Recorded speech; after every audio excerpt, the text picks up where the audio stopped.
Good morning, Don't Unfriend Me Nation. Saturday, we went on live in regards to the situation in Israel and Hamas, the terrorist group who attacked Israel.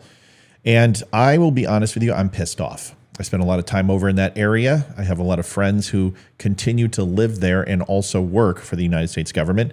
And I will just give it to you straight, like I always do. It's not that I'm going to go ahead and espouse to you why Hamas is a terrorist organization or we need to defend Israel.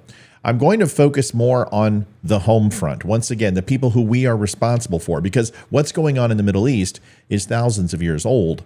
But what's going on here is just about 2 decades old, which is this anti-Israel trope going on, especially with our politicians. Started with Barack Obama in 2006 and slowly has matriculated through the progressive socialists and the Democrat socialists, as they call themselves. We're going to go through it tonight because it's important. I can't even show you the video in regards to the strikes that Hamas has perpetrated against Israel. 3,000 to 5,000 rockets, hundreds upon hundreds are dead and thousands are injured. And this is just the beginning. And yes, Israel is going to take off the gloves. I'm going to let you know how I feel about that, obviously, in just a few. But Hamas has released a statement saying that innocents will be put to death. Here it is. To put an end to this, from this moment on, we announce that any targeting of innocent civilians without warning will be met, regretfully to say, by executing one of the hostages in our custody. And we will be forced to broadcast this execution. We regret this. Yeah, they don't regret anything. And the Gang of Eight, the Democratic Socialists of America, Ocasio-Cortez, Omar, Presley, Tlaib, Bowman, Bush, Cesar, and Lee, are all espousing that these are freedom fighters, that Hamas are trying to free Palestine. Well, it begs the question that raping, ripping apart, breaking children, women, going door to door, executing Americans, 9 is the count at this time of the recording, is an interesting position for them to have. They're not freedom fighters, they're terrorists. And as terrorists, and as Donald Trump has said, what are you, insane? They're terrorists. They don't deserve quarter. Ronald Reagan treated them the best. Margaret Thatcher, where you don't negotiate with terrorists. You eliminate them. You eradicate them from the equation, and it's the only solution. When we're talking about the Gang of Eight, these are the people who support Palestine, a free Palestine, and believe that it is a sovereign nation that has borders, but it doesn't. It's an ideology, and Israelis have been dealing with it for decades. When we take a look at the next focus, this is Rashid Tlaib. Imagine this many people come to the House floor to say, I am not going to support the Iron Dome funding. I am not going to support continuation of unconditional aid. Never could have imagined. People thought it was literally political murder.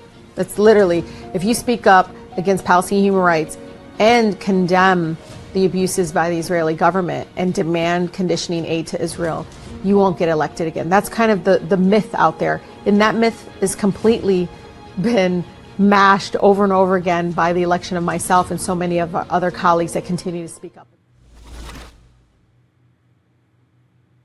It's actually not accurate at all. In fact, anti-Semitism in the United States is on the rise, and people like Rashid Tlaib and her Progressive Socialists of America are the cause. Here is a quote directly from her released about the attacks. I grieve the Palestinian and Israeli lives lost yesterday, today, and every day. And now, the second half of the quote, where she is going to go ahead and undercut that statement and leave the Israeli people out of it completely. Quote, the failure to recognize the violent reality of living under siege, occupation, and apartheid makes no one safer. No person, no child anywhere should have to suffer or live in fear of violence. We cannot ignore the humanity in each other. As long as our country provides billions in unconditional funding to support the apartheid government, this heartbreaking cycle of violence will continue. I'm only seeing one side. In fact, if I'm not mistaken, there were 3 peace treaties, actually 4, under the Abraham Accords, started by Donald Trump, where the Middle East is working on having relationships with Israel and peace. If I'm not mistaken, the Saudi prince had also shown some favorable light that Israel and Saudi would be able to go ahead and move forward with at least continuing the talks for peace. But of course, Hamas and the Palestinians don't want this. Nothing but death to Israel. I wonder if the Iranian handlers and Hezbollah also have something to do with that, as Lebanon and Iran are starting to fire off and claim funding and participating in the murder of Israelis. Early morning on Saturday, October 7th, our resistance stormed illegal settlements and paraglided across colonial borders.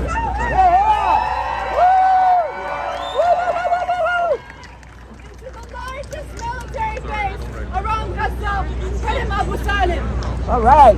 In this operation, Al-Aqsa Flood, the resistance fires more than 5,000 rockets. Reaching Tel Aviv. These are people of the DSA, the Democratic Socialists of America, who are celebrating the death of Israelis. What's interesting is that the Gang of 8 that I showed you are all members of the DSA. That was in New York. Chicago is also showing protests all over the United States as people who support Hamas and the terrorist group and celebrate the death of Israelis. All right, the Democratic Socialist running for Congress right here in New York goes on the attack against Israel, calling our ally a, quote, occupation force over Palestine. Listen. I also think that what people are starting to see, at least in the occupation of Palestine, is just an increasing crisis of humanitarian condition. You use the term the occupation of Palestine? I think what I meant is like the settlements, places where Palestinians are experiencing difficulty. Do you think you can expand on that? I am not the expert on geopolitics on this issue. Then perhaps your mouth is best used for chewing, or go back to bartending, you complete ignoramus. Isla Omar is also a part of the squad. Her quote, many will tell you Israel has a right to defend itself to safety and security, but are silent on whether Palestinians have those rights too. Until we can defend the rights of Palestinians, just as we do Israelis, we have no leg to stand on when it comes to justice or peace. This was a quote from 21. I'm sure it hasn't changed, considering that she is an anti-Semite along with the rest of the squad. Here is Isla Omar and her opinions in regards to 9/11 and the strikes that happened on the Twin Towers. As she says, they did some things. CARE was founded after 9/11 because they recognized that some people did something and that all of us were starting to lose access to our civil liberty. You know, some people just did some things, just like Hamas did some things. Why would you expect any sympathy from her? She hasn't grown. Maybe she can ask some help from her husband, who is her brother. Looking at some of the comments that we've seen today, we're not moving away from the anti-Semitic tropes of the squad. They are doubling down. And they're all getting on the same page. But here is Congresswoman Rashid Tlaib saying Palestinians may be banned from flying their flag under an apartheid government, but we can still proudly do it at my office. I'm proud to be a Palestinian American, and I want the Palestinian people to know that not all Americans support apartheid. No one can erase our existence. Moving to the right, Alexandria Ocasio-Cortez apologizes for the vote on the Iron Dome. You know, the Iron Dome that actually saved tens of thousands of lives. If we actually equate the population of the United States and then we look at Israel, around 9 million, this is about 25 to 30,000 people died. 10 times the amount of 9/11. Could you possibly understand why Israel might be upset? Can we also understand why the Iron Dome funding was so effective? Because that could have been in the hundreds of thousands without it. Ilhan Omar also said, Israel has hypnotized the world. May Allah awaken the people and help them see the evil doings of Israel, Gaza, Palestine, and Israel. Hashtags. If you take a look at the squad, they all have something in common. They have something in common with Vladimir Putin and the Russian Foreign Affairs Ministry, who called for a ceasefire, as we are expecting other countries to do the same. Ilhan Omar also says we need to call for de-escalation and a ceasefire. Ayanna, Congresswoman, also a part of the squad, says an immediate ceasefire and de-escalation. And of course, Gavin Newsom, the runner in 2028, we must demand an end to this violence now, or in 2024 if anything happens to Joseph R. Biden. The true problem with this, and the nuts straight, is this is not just a few stray members of Congress. This is Joe Biden's responsibility. We all know that. Joe Biden says he's pro-Israel. He says he's a Zionist. He believes since 1964, when he lied about an interview that he had with the Prime Minister of Israel and some of the things that were said. But either way, he claims that he is a Zionist. Let's find out, because these are the things that need to take place immediately. Today, Joe Biden needs to disavow the squad and tell them that they are no longer allowed in Congress, because they are supporting terrorist groups, and the United States does not negotiate or tolerate terrorism in the U.S. Just ask the January 6ers, as that was the worst thing to happen in America. But this is just some people doing some things against Israel. How about a ceasefire? All transfers to Iran, including the $6 billion that was released, all monies stop right now. Encourage a continuing resolution for the Israeli Defense Fund so the Iron Dome and weapon systems can be replenished over and over to fight against terrorism in the region. Number 4, an immediate ultimatum to Lebanon that if they get froggy, the Gerald Ford is sitting in the Med waiting to respond. Issue a no-fly zone right now, and anything gets even close to Israel, we shoot it down. Number 5, cease funding for UN Relief and Work Agency for Palestine Refugees, the UNRWA, which was actually approved by Joe Biden as he overwrote what Donald Trump put in place so long ago. Number 6, forward warnings from Mossad to the American people in a national address. Mossad is letting us know that places like New York and Florida and others, there will be attacks on U.S. soil. We need to anticipate this. We need to get ahead of this. And you must warn the American people now. Number 7, close our borders immediately. No more until this conflict has stopped.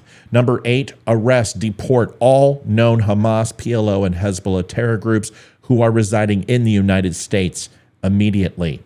9, stop all immigration from terror states and put out a declaration. Yes, even if you're going to be called a xenophobic or a racist, because Joe Biden, that's what presidents do. It's what Donald Trump did. Stop fumbling around in the dark and pretending that you have the answers when the answers were already given. 4 years, Donald Trump promoted peace in the Middle East, and you have mucked it up and dropped the ball in such a short period of time.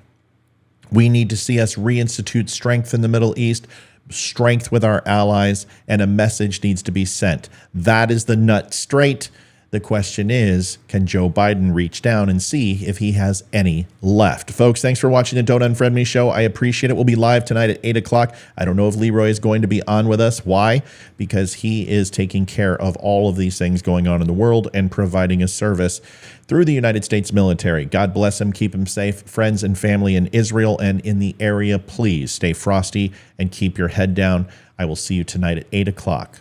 Thanks so much, and good night.